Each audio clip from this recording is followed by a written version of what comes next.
Karena kan kalau bukan bahan alami, kita nanti khawatir kalau pas ekspor nanti di Di-reject. di reject oleh para konsumen di sana. Oke. Terutama Uni Eropa kan itu rewel ya. Iya, ketat. Lebih ketat ya.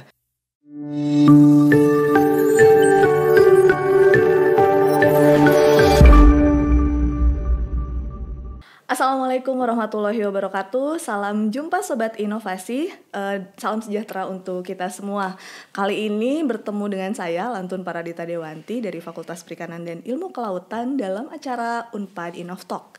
Acara ini merupakan persembahan bincang-bincang inovasi dari Periset Universitas Padjadjaran yang dipersembahkan oleh Direktorat Inovasi dan Korporasi Universitas Padjadjaran. Senang sekali pada kesempatan hari ini kita telah menghadirkan salah satu narasumber Periset Universitas Padjadjaran, Ibu Dr. Rita Rastika. Apa kabar Ibu? Baik, alhamdulillah Neng. Seger sekali saya hari ini. Seger sekali. Saya juga lihat Neng Lantun juga seger banget nih pagi-pagi. Oh iya, setiap hari dong. Oke Ibu, pada kesempatan kali ini Bu Rita ini adalah Wakil Dekan Bidang Akademik, Riset dan Kemahasiswaan FPIK, Fakultas Perikanan dan Ilmu Kelautan ya. Sibuk sekali ya Bu ya, gimana kegiatannya? Lumayan sibuk, apalagi ini kan jelang akhir tahun ya. Banyak sekali capaian-capaian kita yang sedang kita upayakan tercapai begitu ya.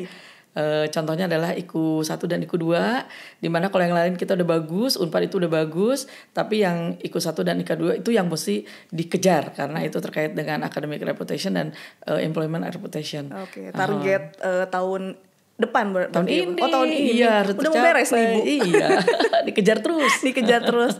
Oke Bu, walaupun sibuk sebagai wakil dekan tentu saja, tapi ada tugas lain ya sebagai periset. Ibu terus tetap menjalankan berbagai kegiatan risetnya. Nah, dalam hal ini kita akan membahas mengenai riset Ibu sekarang sedang concern ke arah mariculture ya Bu ya. Budidaya laut, Sobat Inovcore. Nah, kegiatan budidaya laut ini tentu saja adalah potensi yang luar biasa dari perairan Indonesia. Budidaya laut yang selama ini budidaya itu concern ke wilayah terestrial ya, budidaya air tawar gitu. Nah, namun pada kesempatan ini Bu Rita sebagai salah satu periset Unpad mulai atau sudah lama juga ya Bu ya, melakukan budidaya laut. Itu latar belakangnya gimana Bu? Ya, jadi tahun 2016 itu saya memutuskan untuk masuk ke riset-riset terkait dengan mariculture atau budidaya laut karena memang budidaya air tawar sudah mendekati jenuh, kemudian namun kebutuhan akan ikan itu baik untuk di dalam negeri maupun ekspor itu terus berkembang, terus meningkat. Oleh sebab itu banyak hal yang memang harus dibereskan gitu di bidang mariculture, dan saya bersama teman-teman baik itu di kampus maupun di organisasi mulai merambah ke budidaya laut. Oke, dalam proses kan budidaya laut ini tentu saja kita melihat peluang pasar ya Bu ya. Betul. Ada komoditas yang perlu dipilih dan strategi budidaya yang harus dikembangkan, harus terus dikembangkan.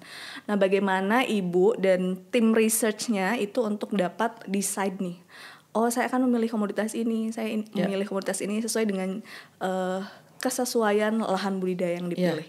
Ya, tentu saja itu berawal dari kita melihat bahwa kebutuhan pasar itu terus meningkat, baik itu di dalam negeri maupun ekspor ya.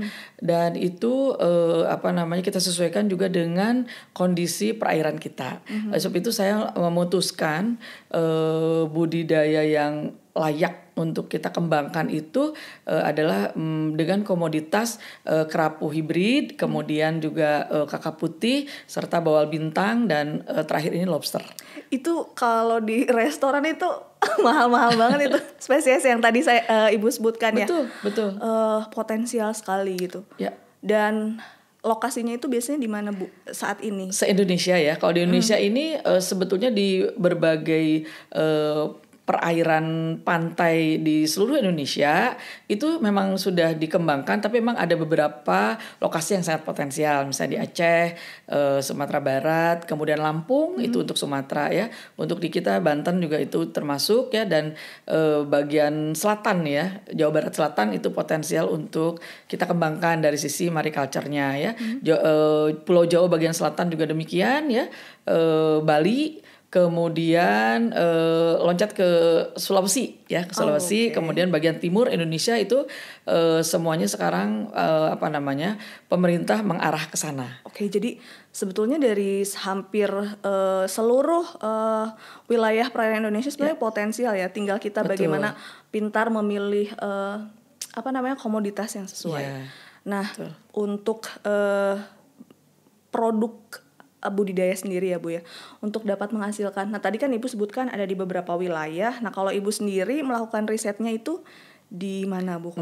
Kalau Unpad kami gitu ya dari FPIK, karena memang dulu Pak Gubernur itu mengamanahi kita Unpad itu memiliki PSDKU ya, program studi di luar kampus utama.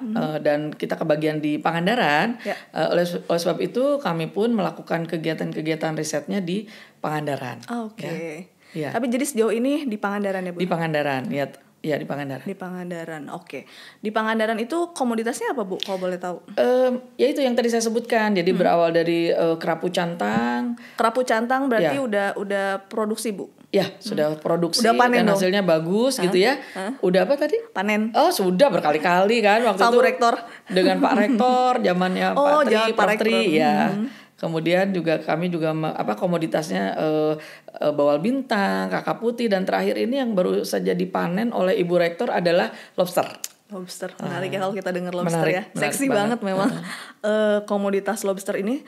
Tapi kalau misalnya budidaya laut, kenapa akhirnya banyak orang yang sebetulnya belum merambah ke sana itu kan karena challenge-nya banyak sekali ya Bu. Iya, betul. Concern riset Ibu untuk apa yang berbeda gitu menjadi strategi atau sebuah kebaruan di dalam budidaya laut ini, apa kira-kira Bu yang tentu saja jadi potensi nih di masa yang akan datang? Iya. Jadi saat ini kan biasa kalau orang-orang tuh awalnya tuh coba-coba ya, coba-coba dengan cara-cara tradisional begitu ya, tapi dirasa banyak produksinya kurang baik begitu ya, akhirnya kan itu menimbulkan suatu pemikiran bahwa ini harus ada campur tangan teknologi. Sebab itu saya dengan teman-teman itu merancang dari mulai pemilihan jenis pakannya gitu ya. Kita kan harus pilih, walaupun katakanlah di suatu tempat itu yang paling banyak adalah pakan alami begitu ya, macam-macam begitu. Tapi ternyata harus dipilih, terutama untuk katakanlah contohnya lobster. Ternyata harus yang memiliki kalsium tinggi. Oh gitu. Kadar kalsiumnya yang tinggi. Kemudian juga yang sifatnya itu mudah dikonsumsi. Jadi jangan yang lincah banyak gerak, itu dia nggak suka. Pengen yang pakan hidup ya. Pakan hidup, tapi jangan yang banyak gerak gitu ya. Nah yang seperti itu kalau nggak diteliti kan nggak ada yang tahu. Ya, kalau nggak ada yang teliti nggak ada yang memahami gitu kan. Kemudian juga saya mengembangkan enzim-enzim yang ternyata hasilnya positif untuk pertumbuhan komoditas yang kita pelihara. Enzim gitu ya. apa tuh Bu, kalau boleh? Nah, saya waktu sejak 2016 tuh sudah mulai meneliti enzim papain yang memang berasal dari papaya muda khususnya. Itu kita harapkan tuh enzim papainnya tuh bisa menggertak semua sistem metabolisme, dan ternyata memang positif. Jadi ada percepatan pertumbuhan ya.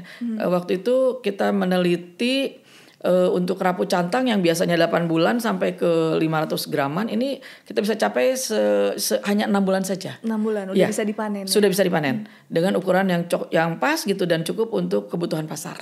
Oke, jadi mulai dari kebutuhan pakannya itu memang disiapkan di riset gitu dari awal. Betul. Artinya ada roadmap riset yang disiapkan. Tentu. Kan Bu ya. Iya. Nah itu bagaimana caranya, upayanya agar roadmap riset yang Ibu desain gitu ya, kemudian dapat diwujudkan dalam sebuah riset yang berjalan pada saat ini gitu. Iya. memang roadmap itu biasanya setelah kita membuat suatu riset yang jangka pendek ya, roadmap jangka pendek, setelah kita melakukan riset itu jadi terbuka gitu ya pemikiran kita. Oh ternyata masih banyak yang harus diteliti kaitannya dengan aspek kesehatan ya. Ternyata kan memang banyak juga parasit, banyak juga penyakit lain gitu ya. Dan itu menimbulkan upaya kita bagaimana cara mengobatinya ya, dan menghindarinya. Kalau KJA itu kan di open source ya, di laut yang terbuka gitu ya. Betul sekali. Sangat tidak terkontrol gitu kadang-kadang kan. Betul, sangat tidak terkontrol.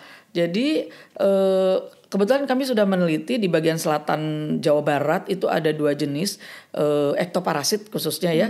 Jadi ada Octolasmis dan ada yang suka nempel tuh tritip. Tritip tuh nempel. Tritip itu nempelnya di KJA-nya ya? Di KJA-nya nempel. Di lobsternya juga gitu. Aduh, jadi si kerapunya si lobsternya juga ngerasa nggak enak gitu ya, terganggu ya. Tidak nyaman ya. Jadi penelitian saya yang terakhir nih, itu saya mencoba beberapa bahan herbal yang bisa membuat si lobster itu lebih kuat. Oh gitu. Lebih kuat, ya. Jadi sekarang arahnya gimana caranya meningkatkan imunitas lobster ya? Betul. Imunitas lobster. Dan udah sampai mana Bu? Udah ketemu. Kita kan saya coba beberapa herbal ya, dari mulai bawang putih. Jadi bukan yang lantun aja yang suka main bawang putih di dapur ya. Di dapur ya. Kalau saya main bawang putih di KJA gitu ya. Ada kunyit juga gitu saya coba ya. Ternyata memang ada beberapa bahan. Jadi bahan alami ya Bu? Bahan alami. Karena kan kalau bukan bahan alami, kita nanti khawatir kalau pas ekspor nanti di reject oleh para konsumen di sana. Terutama Uni Eropa kan itu rewel ya. Iya, lebih ketat ya. Jadi kita harus hati-hati betul memilih. Kalau pakai antibiotik kan pasti ketahuan itu, pasti nggak boleh masuk gitu kan. Jadi saya coba bahan-bahan herbal yang aman gitu untuk dikonsumsi. Dalam proses riset ini akhirnya Ibu dapat menghasilkan beberapa produk ya Bu ya, yang pada kesempatan ini juga dibawa oleh Ibu ke studio kita. Boleh Bu kira-kira apa ini satu-satu, mulai dari ini maggot ya Bu ya? Iya, ini maggot nih. Iya. Ini adalah make up ya. Make up itu nama dagangnya. Ini sebetulnya maggot yang berasal dari black soldier fly, yang memang dia kompetitif sekali untuk bahan baku pakan ikan. Kalau biasanya bahan baku pakan itu adalah salah satunya yang paling dominan adalah tepung ikan. Nah, ke depan masa depan kita itu adalah justru ke sumbernya adalah maggot.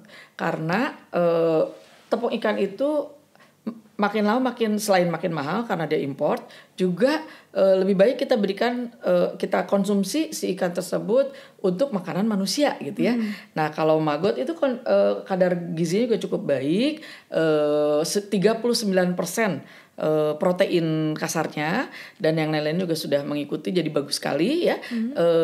Kita pun Fakultas Perikanan dan Ilmu Kelautan sudah membudidaya black soldier fly ini untuk diambil maggotnya. Oh, jadi udah budidaya sendiri ya? Sudah budidaya sendiri. Ya. Maggotnya spesies khusus atau maggot apa aja Bu? Iya, jadi ini khusus dari black soldier fly, jadi nyamuk lalat hitam itu loh. Yang emang lebih besar dari lalat biasa. Khusus jadi ya? Khusus ya. Nah, ini kadar gizinya bagus sekali. Oke, jadi itu yang diproses menjadi pakan. Ya, pakan nanti sebagai campuran. Oke. Ya, karena proteinnya tinggi ya Bu. Kita boleh ke komoditas yang lain, ada produk yang lain? Ini produk yang sudah jadi, tapi ini masih pilot project, walaupun sudah dipakai, jadi belum saya daftarkan ke KKP dan lain-lain karena masih sudah jalan tapi belum selesai begitu ya. Ini adalah pakan untuk ikan laut ya, yang tadi sudah saya sebutkan, untuk bawal bintang, lobster, kemudian kerapu begitu ya. Ini dicampur dengan enzim tadi yang sudah kita siapkan ini ya. Enzim yang papain dan papain itu ya. Nah, kalau enzimnya saja ini seperti ini deh.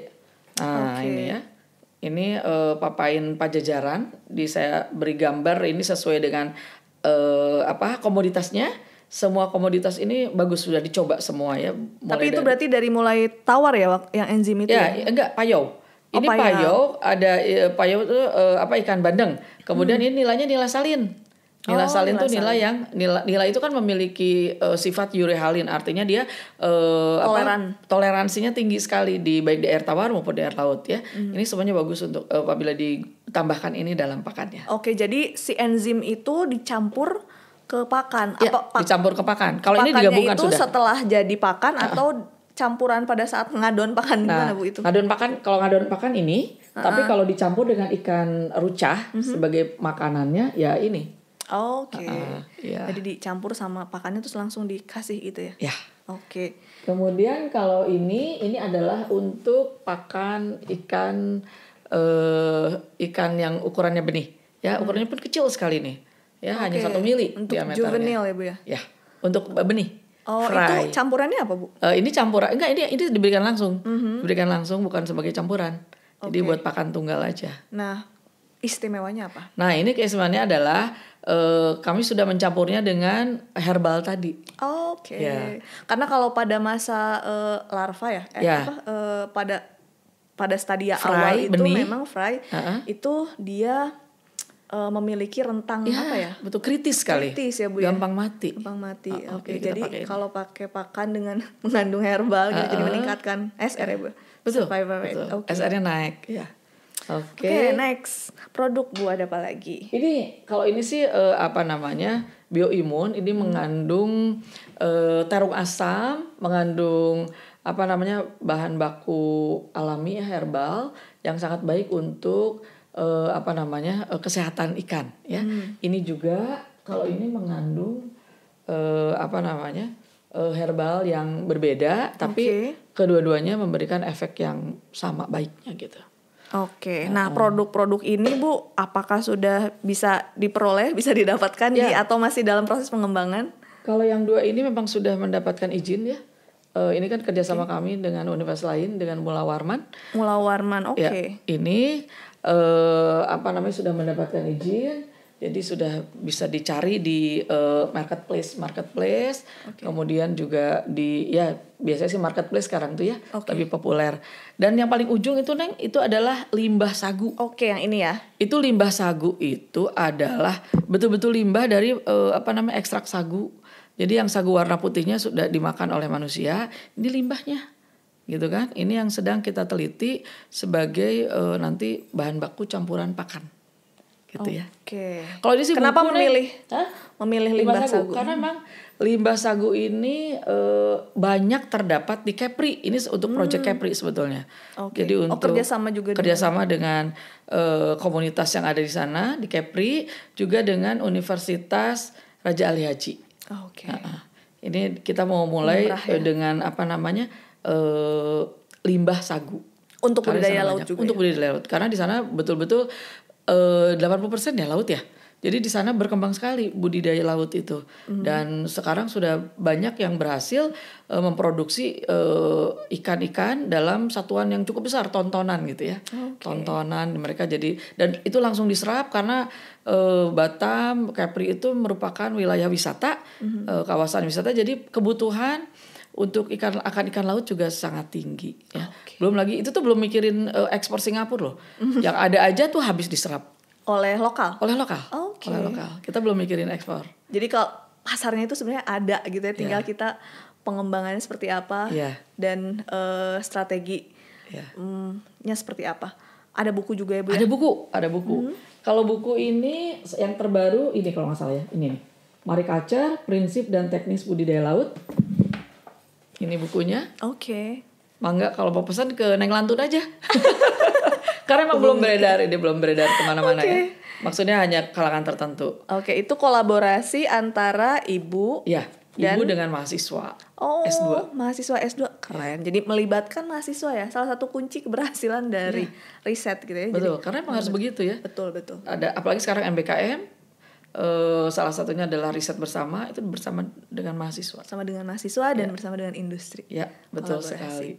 Kita akan ke kerjasama nih Bu. Karena pasti dalam pelaksanaan riset itu tidak akan berjalan, tidak akan running well apabila tidak ada kerjasama dari para pihak ya Bu. Apalagi budidaya laut ini cost-nya itu mahal sekali. Itu gimana Bu? Alhamdulillah sih kerjasama fakultas Perikanan dan Ilmu Kelautan sejauh ini berjalan baik ya, apalagi di bawah kepemimpinan dekan kita yang sekarang Pak Dr. Yudi. Itu kita banyak sekali mendapatkan bantuan terkait dengan KJA ya, keramba jaring apung buatan PT Aquatech. Nah itu salah satunya ya, salah satu partner kita. Kemudian juga kita waktu ke Daireka 2 tahun lalu juga itu tahun lalu juga kita banyak disupport oleh PT Aquatech. Khususnya untuk KJA keramba jaring apung untuk lobster gitu kan. Juga beberapa teman dari Universitas Mula Warman ya, dari teman-teman lain pengusaha keramba jaring apung juga gitu ya. Itu banyak mensupport ke kegiatan-kegiatan riset kita. Oke. Ya. Jadi memang networking itu penting. Jelas. Ya, jadi selain ide penelitiannya juga networkingnya dengan berbagai pihak ya, itu juga sangat support gitu ya terhadap berjalannya penelitian Ibu. Betul Neng. Oke. Perbincangan yang sangat menginspirasi Ibu. Mungkin kita akan tutup saja Ibu, tapi sebelumnya ada pesan nggak dari Ibu untuk riset dan inovasi yang berjalan nih di Universitas Padjadjaran, atau tips-tipsnya nih supaya riset kita itu terus berkembang, itu gimana Bu? Ya tentu saja kalau menurut saya ya riset yang akan berkembang itu apabila risetnya memang belum atau jarang dilakukan oleh orang lain ya. Itu selain kebermanfaatannya tinggi ya, karena memang belum diteliti, dan setelah kita teliti ada hasilnya, kita bisa share ke para komunitas. Juga masih berkembang ya, masih menutupi puzzle-puzzle yang masih kosong gitu ya. Kemudian juga kita harus lihat juga ini riset kita tuh harus sustainable gitu kan. Jangan sampai ada unsur-unsur yang katakanlah merusak tatanan alam atau apa itu. Apalagi sekarang kita kiblatnya SDGs ya Bu ya. Nah itu ya. Kita SDGs nomor 14 kan ya, Life Underwater ya. Below water. Below water itu sangat membantu kita untuk mengarahkan riset-riset kita ke arah sana. Iya, harus ecological friendly gitu ya, harus environmentally friendly. Oke. Terima kasih Ibu. Mudah-mudahan nanti kapan-kapan kita panen kerapu dan lobster ya Bu ya. Bangga, silakan. Terima kasih atas waktunya di sela-sela kesibukan Ibu. Demikian insight dari salah satu inovator Universitas Padjadjaran, Ibu Dr. Rita Rostika dari Fakultas Perikanan dan Ilmu Kelautan. Nah, kita akan tutup perbincangan kali ini, Bu, dengan salah satu quotes dari Jacques Yves Cousteau. We must plant the sea and herd its animal using the sea as farmers instead of hunters. That is what civilization is all about. Farming, replacing hunting. Saya Lantun Paradita Dewanti, pamit undur diri dan terima kasih. Assalamualaikum warahmatullahi wabarakatuh.